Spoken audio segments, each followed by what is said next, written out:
तांको विरुद्ध रे स्वर उत्तोलन करने पाई सुभाष चंद्र बोस जाइथिले साहाय्य भिक्षा करने पाई। से जेते बेले इंग्रेज सरकार तांको विरुद्ध रे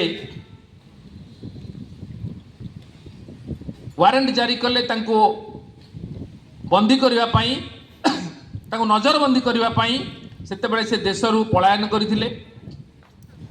जापान जर्मनी एमती जाई जर्मनी रो साहाय्य नहीं जापान सरकार मध्य साहाय्य नहीं कारण से माने सुभाष चंद्र बोस केते बुद्धिमान थिले। देख सेते बेले इंग्रेज मानकर विरोधी होचंदी जर्मनी और जापान देखिले विरोधी मानकर आमर शत्रुर शत्रु आमर मित्र तेणु इंग्रेज मानकर शत्रु थिले जर्मनी और जापान सेथिपाई से सेठी को गले तांकर साहाय्य भिक्षा कले।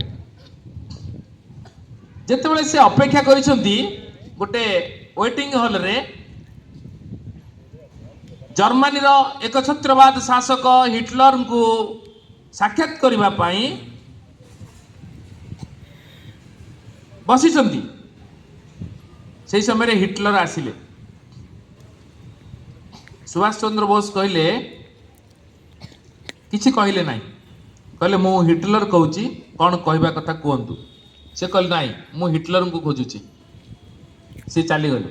पुणी जड़े आसिले से हिटलर सुभाष चंद्र बोस कहले मु हिटलर कहूची कौन कहबा कहतु सुभाष चंद्र बोस कहले ना मु हिटलर सहित साक्षात करने को चाहूँगी से पुणी चली गले।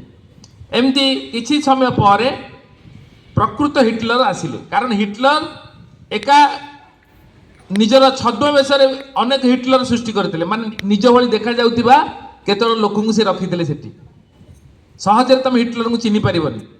मुख्य हिटलर जी से आसिले आसिला बेले सुभाष बोस को किछि कहले नाही एवं सुभाष बोस जाई तांको कहले तांको स्वागत माने तांकर वक्तव्य रखिले कहले मोर साहाय्य दरकार मु इंग्रेज सरकार विरुद्ध रे युद्ध करने मोर सेना बाहिनी दरकार।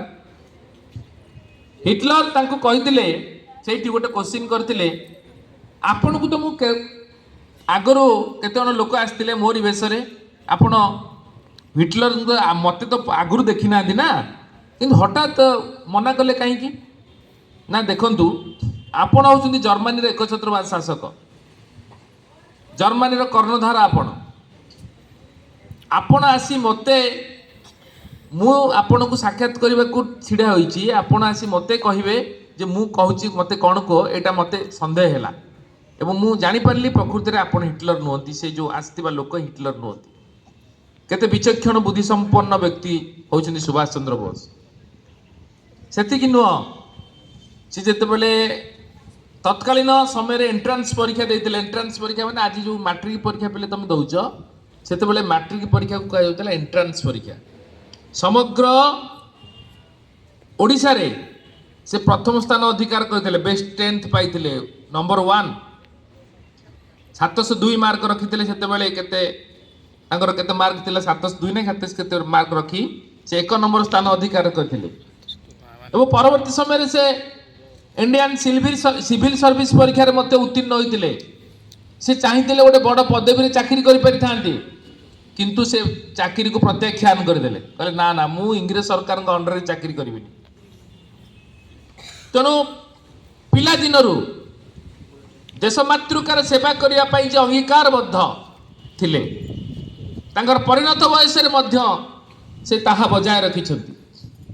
तुलसी दुई पत्रु बासिला भली तांकर ए देशप्रेम भाव पिला दिनरू जना पड़िथिला एवं परवर्ती समय रे से भारत को आक्रमण करथिले अर्थात इंग्रेज सरकार अधीन भारत वर्ष को इंग्रेज सरकार को तड़िया पाई भारत आक्रमण करथिले। तार तो तमे भाबनी जे भारत आक्रमण करथिले अर्थ भारत देश को इंग्रेज सरकार को से आक्रमण करथिले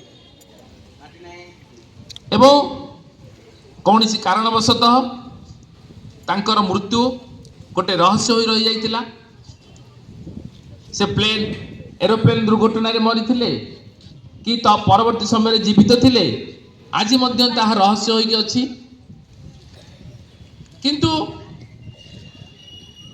तांकर बलिदान तांकर देश मातृकार सेवा पाई जो इच्छा शक्ति आज समग्र भारत वर्ष रे तांको जने आगधाड़ी महापुरुष करी गढ़ी तोली।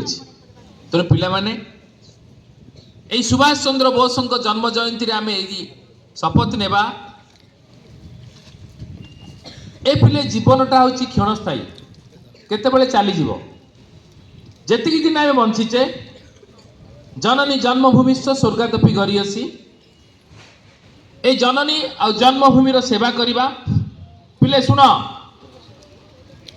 जननी आ जन्मभूमिर जे सेवा न करिवो से दंड पाइब निजर माँ आ निजर मातृभूमि को जे ठकिब से निश्चित दंड पाइब। श्रीकृष्ण भली महापुरुष मध्य दंड पाइथिले। श्रीकृष्ण को जानिଛ तो श्रीकृष्ण भली महापुरुष तमे कहबो से तो भगवान दंड पाइले केमिति। हाँ दंड पाइथिले जेतेबेले गोपपुर रे तांकर से पिलादिन कटेइथिले गोपरु मथुरा को गले तांको माँ को कहिकी जाइथिले प्रेममयी राधा एवं गोपी गोपांगना को कहिकी जाइथिले मु 3 दिन पर फेरी आसीबी। से 3 दिन पर आ फेरी नथिले गोपरु गले मथुरा रे कंस को वध कले उग्रसेन को राजा करेले द्वारका को गले द्वारका राजा है रहिले अष्टपाटवंशी अभ्रकंस प्रासाद अगणित पुत्र कन्यार से जनक हेले विलास वेशन रे कालातिपात कले किंतु परवर्ती समय कौन है निजर राज्य को समुद्र ग्रास कला निजर पुत्र कन्या माने कोकुआ भय परस्पर मध्य हणाहणी होगी मरीगले एवं परवर्ती समय निज श्रांत क्लांत शरीर को शियाली लटारे झुलेकिरी शोईथिले जारा शबर तांको गोड़ को विद्ध कला सରରେ एवं सेठी से प्राण त्याग कले। तेणु एथुरु आमे पाइले जननी जन्मभूमि को जे हतादार करिव जे ठकिव से निश्चित रूपे भविष्य दंड पाइब। तेणु महापुरुष होई श्रीकृष्ण मध्य सेथुरु बाद जाई नांती। तेणु आमे तो मनीष मात्र। तेणु पिले सबु बेले मन रख जननी जन्मभूमिस्थ स्वर्गादपि गरियसी जननी आ जन्मभूमि स्वर्ग ठारू भी महान अटे बड़ अटे।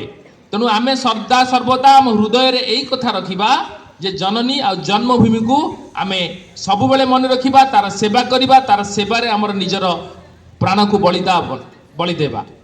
धन्यवाद। जय जगन्नाथ।